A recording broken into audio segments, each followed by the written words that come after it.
एक भारत श्रेष्ठ भारत, सरदार पटेल के सपने साकार करती पीढ़ी। लीजिए सुनिए, सरदार वल्लभ भाई पटेल की 150वीं जयंती राष्ट्रीय एकता दिवस के अवसर पर पत्रिका समाचार पत्र में प्रकाशित भारत सरकार के माननीय संस्कृति एवं पर्यटन मंत्री श्री गजेंद्र सिंह शेखावत के लेख का ये ऑडियो संस्करण। प्रस्तुतकर्ता भाजपा संगवारी। देश हर साल 31 अक्टूबर को राष्ट्रीय एकता दिवस मनाता है। यह दिवस आजाद भारत के प्रथम उप प्रधानमंत्री और गृह मंत्री सरदार वल्लभ भाई पटेल की जयंती के सम्मान में मनाया जाता है। विरले ही लोग थे जिन्होंने गणतंत्र की बुनियाद को पटेल के समान दृढ़ता प्रदान की। उन्होंने 1947 के बाद करीब 560 रियासतों को एकीकृत करके एक राजनीतिक इकाई का निर्माण किया था। पटेल के यथार्थवाद, संयम और दृढ़ता ने बंटवारे के बाद इस उपमहाद्वीप को टूटने से बचाया। उनकी समझदारी और संकल्प के बिना संभवतः जूनागढ़, हैदराबाद और जम्मू कश्मीर अनिश्चितता से घिर जाते।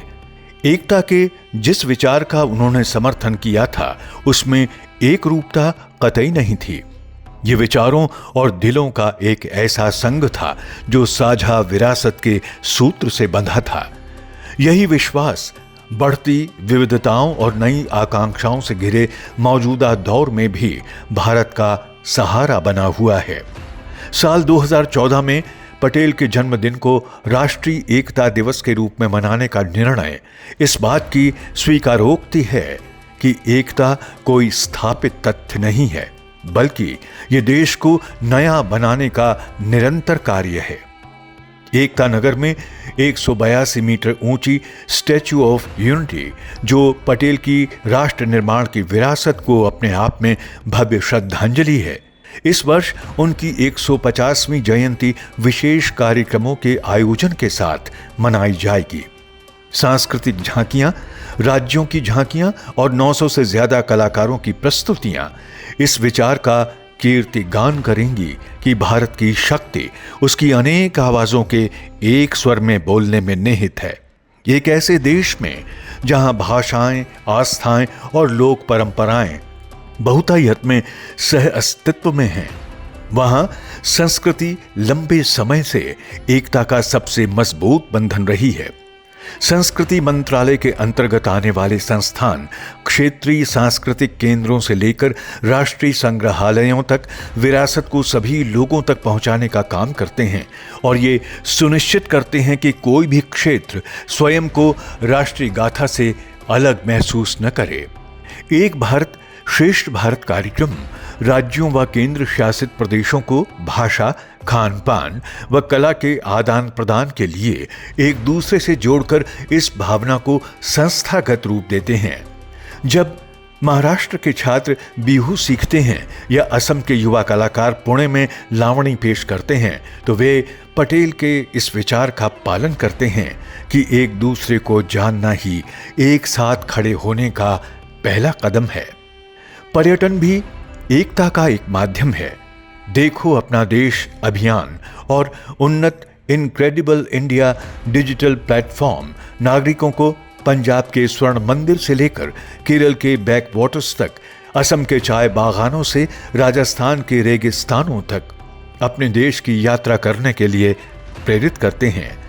जब नागालैंड में कोई महिला गुजरात से आने वाले पर्यटक के लिए होम स्टे चलाती है या जोधपुर में कोई कारीगर तमिलनाडु से आए यात्रियों को हस्तशिल्प उत्पाद बेचता है, तो वे सिर्फ सामान का ही लेन देन नहीं करते, बल्कि वे अनुभव भी साझा करते हैं। जब भारत 2025 में सरदार पटेल की 150वीं जयंती मना रहा है, तो लौह पुरुष को सच्ची श्रद्धांजलि संगमरमर या यादों में नहीं, बल्कि ये सुनिश्चित करने में होगी कि प्रत्येक भारतीय स्वयं को राष्ट्रीय गाथा का हिस्सा महसूस करे। चाहे वो कोई सांस्कृतिक प्रस्तुति हो, संग्रहालय की प्रदर्शनी हो या राज्यों की यात्रा हो, भागीदारी का प्रत्येक कार्य इस सभ्यता को एकता के सूत्र में पिरोने वाले उन अनदेखे धागों को मजबूत करता है। सरदार पटेल ने कहा है और पीएम मोदी ने उनके कथन को दोहराया है।